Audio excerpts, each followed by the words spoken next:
TOEFL IBT, hindi kita makakalimutan kasi isa ka sa mga mahihirap na exams na naipasa ko naman sa awa ng Diyos.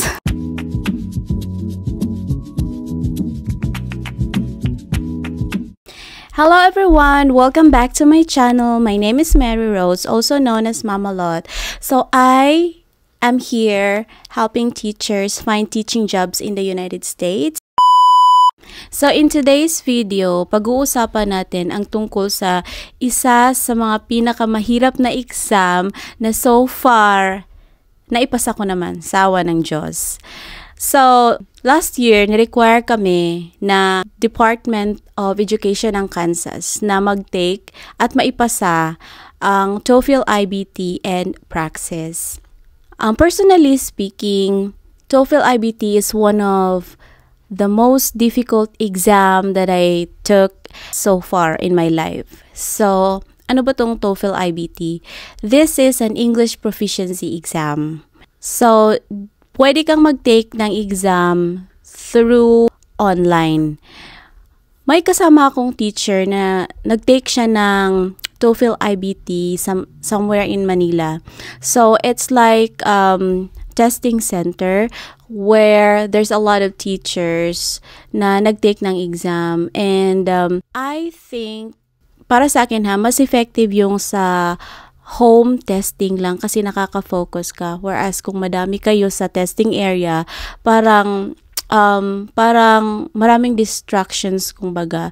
So, for me, mas mainam yung home testing lang. So, makikita nyo sa website ets.com for you to register online. Kailangan kayong mag-create ng account. And then, makikita nyo schedule an exam. It cost me $250 to register for this exam.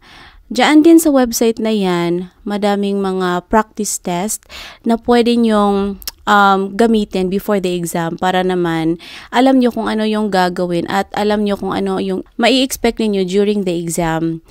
And may mga instructions din dyan. I'm gonna cover everything about that one in this video.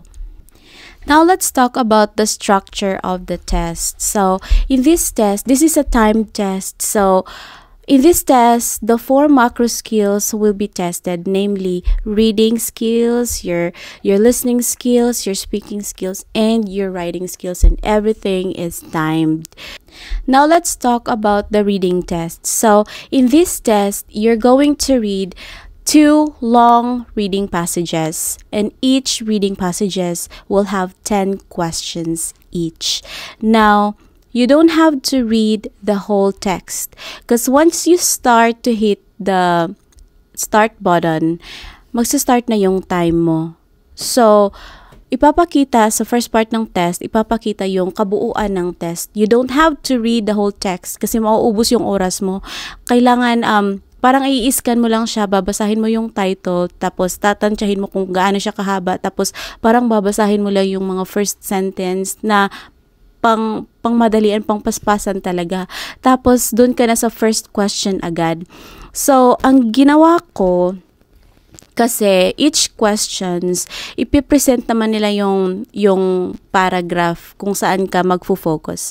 So, for example, number 1 question will be focusing on the first paragraph. So, doon ka na talaga magfo-focus. So, you don't have to read the entire story from the very beginning.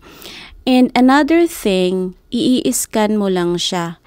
Another tip for you is that before you take this exam, you need to have a lot of practice. Kasi mayroon siyang pattern, kung baga, mapapansin nyo.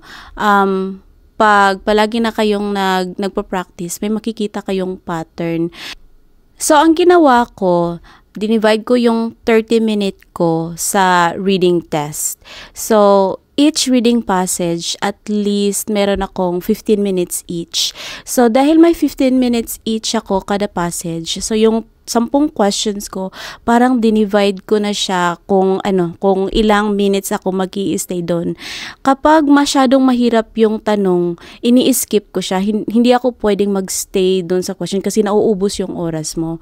And then, May 10 different types of questions kasi yan. So, meron tayong vocabulary questions, may rhetorical purposes questions, inference questions, sentence simplification questions, insert text question, factual information questions, negative factual questions, reference questions, and prose summary questions. Dapat alam nyo kung anong klaseng questions yun. So, pag feel mo na masyadong mahirap yung question, especially yung information questions na kailangan mo pa talaga hanapin yung information sa loob ng given paragraph, pwede mo siyang i-skip. Tapos, balikan mo na lang siya pag nakita mong mayroon ka pang extra na time.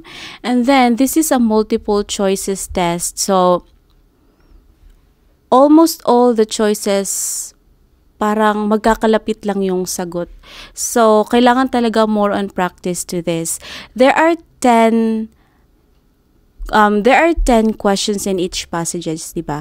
And kailangan alam nyo yung mga types of questions na yan at paano nyo siya tirahin para alam nyo kung mas madali sa inyong mahanap yung saktong sagot. At saka very tricky talaga tong reading test kasi almost all the choices, yung mga pagpipilian mo, magkakalapit lang yung mga sagot. And another thing na napansin ko during the test, out of the 2 passages na binigay or na babasahin mo, yung pangalawang reading text yung mas mahirap.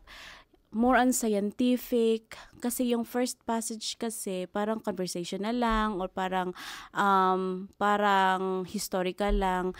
Usually, sa napansin ko lang personally, yung pangalawang reading passage, more on scientific siya.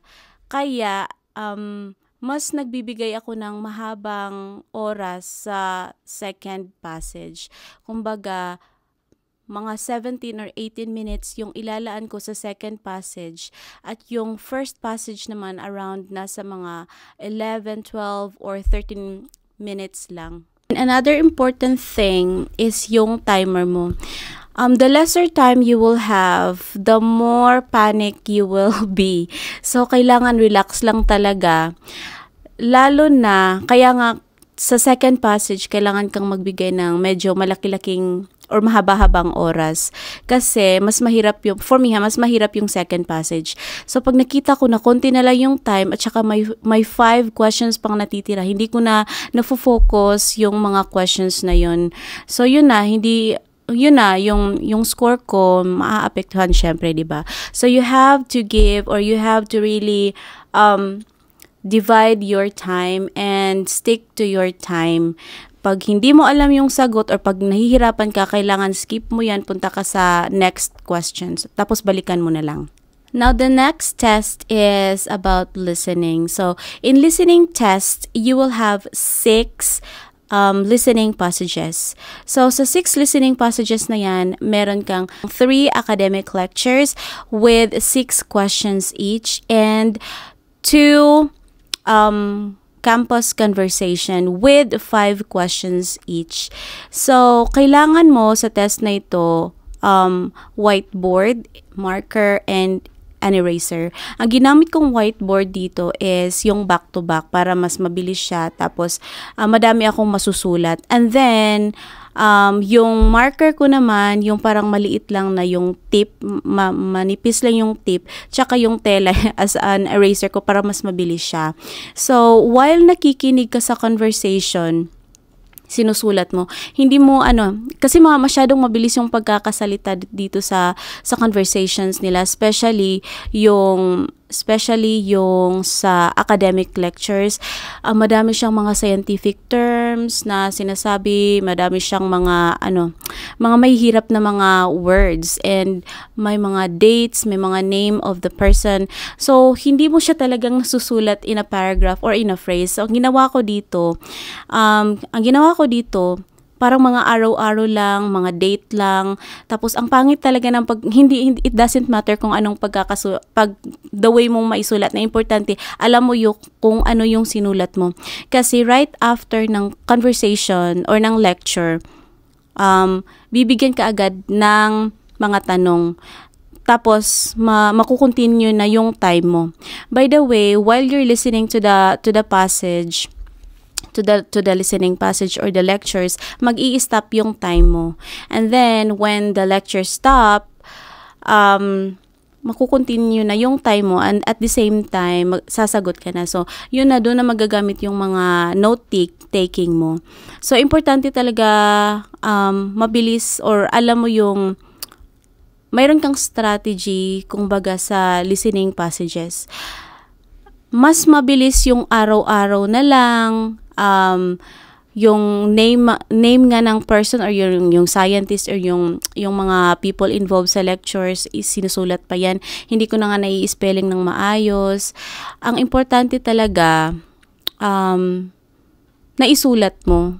Meron kang reference kumbaga, kasi question yan, tapos multiple choices, tapos malilito ka na, lalo na pag hindi mo narinig masyado yung conversation.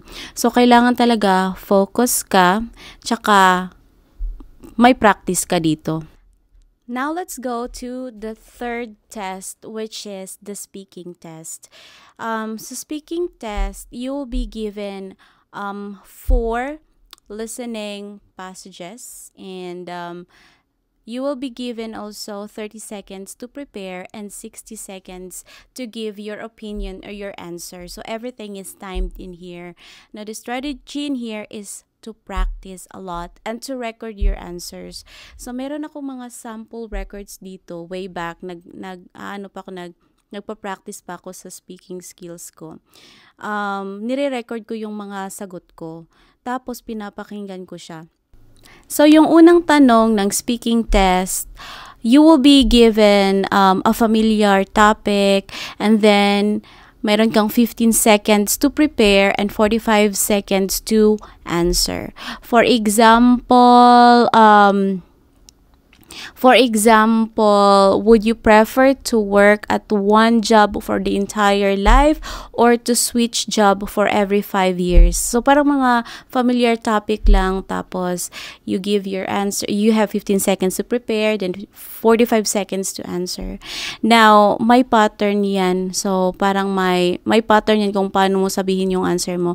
Kumbaga, ipe-present mo yung main topic mo, tsaka yung mga supporting ideas mo. Now, the second question for the speaking test is you're going to listen to a conversation. So, may pakikinggan kang conversation. For example, it's about campus conversation, and then at the end of the conversation, you will be given a question, and then you are going to give your own opinion about the conversation. So meron kang 30 seconds to prepare and 60 seconds to answer. Now the third and the fourth questions for the speaking test, this is about lecture. It's more of scientific, and at the end of the lecture, you will be given 30 seconds to prepare and then 60 seconds to give your answer. And this is more of scientific, so medyo mahirap-hirap yung third and fourth na questions. Again, you have to prepare, you have to strategize, you have to practice. Now, the fourth type of test is the writing test. Now, in the writing test, you have to do 2 writing paragraphs. Now, for the first question, you're going to read a passage. You will be given 3 minutes to read a long passage.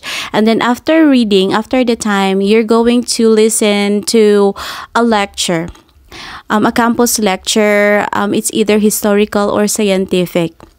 And then after that, you will be given question, and also you will be timed. So usually, yung question, it's a comparison from the reading text to the listening lecture.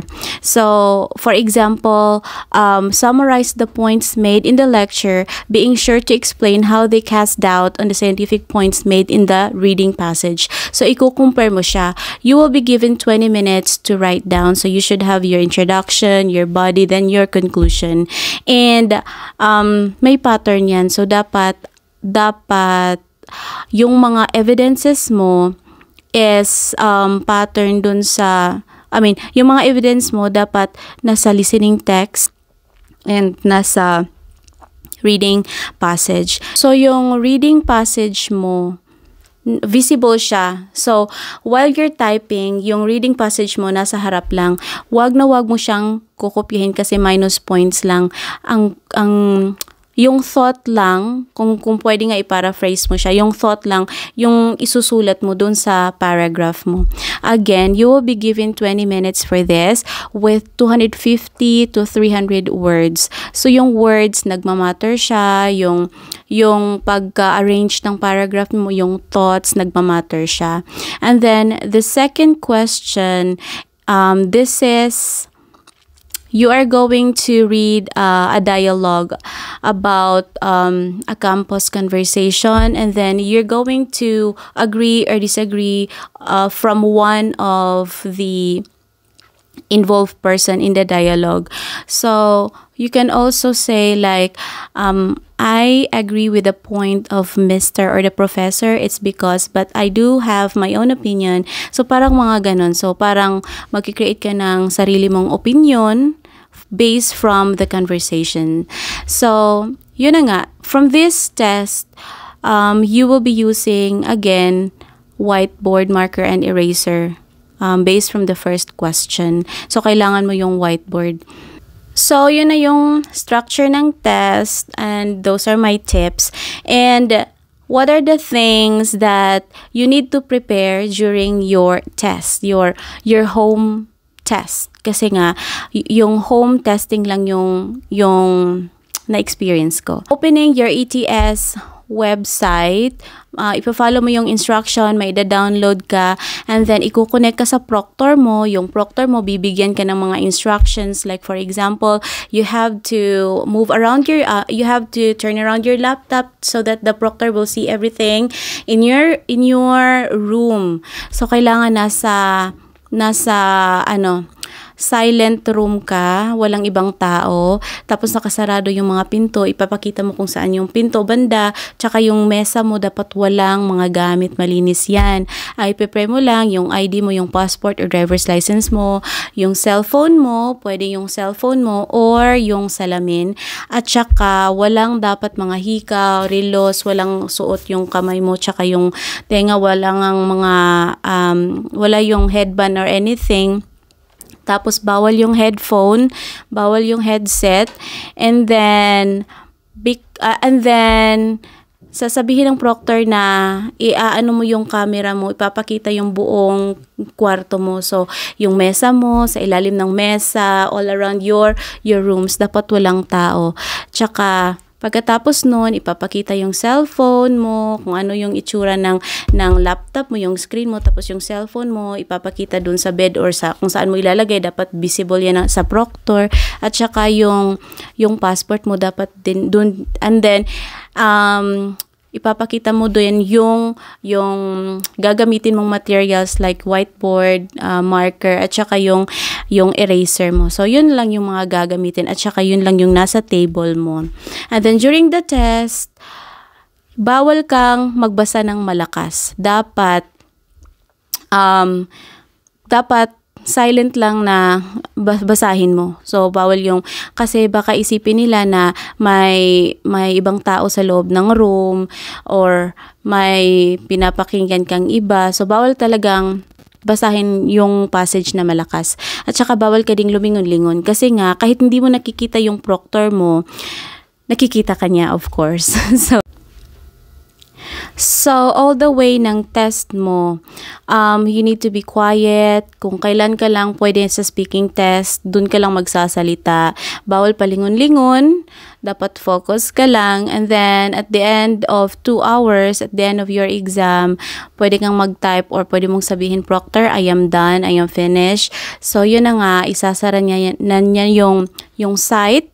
Kasi hindi ka makaka-open ng ibang mga websites or anything. Yung whole screen mo talaga, sila yung nagpapagalaw or sila alam nila yung nasa ano yung ginagalaw mo dyan sa laptop mo. So very strict talaga sila, and of course very strict sila sa time. Kung ano yung time mo sa test, dapat nasa loob ka na ng classroom or ng na-contact mo na yung proctor mo.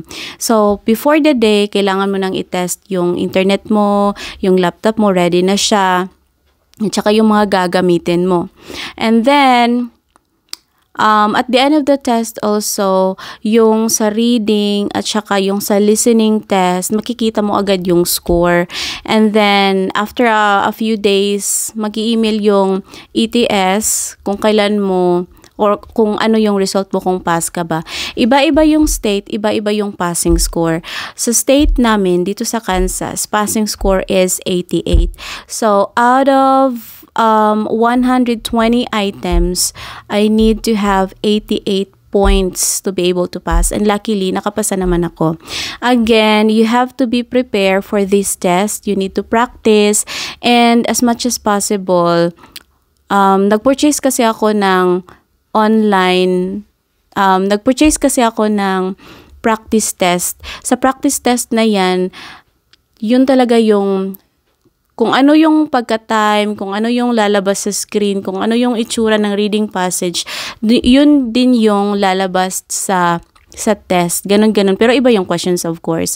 So, much better na kahit isa lang, mag-purchase kayo ng isang practice test para hindi kayo kabahan during the test. So, yun lang yung masasabi ko. Again, TOEFL IBT, hindi kita makakalimutan kasi isa ka sa mga mahihirap na exams na naipasa ko naman sa awa ng Diyos. So, yun na nga, dapat prepare ka sa exam na to. And I hope that you will subscribe to my YouTube channel. For the next video, I will talk about my practice test. Paano ko siya naipasa, ano yung mga strategies na ginawa ko, ano yung mga paghahandang ginawa ko para maipasa ko yung practice ko. See you in my next video, guys. Subscribe to my YouTube channel. See you next time. Bye!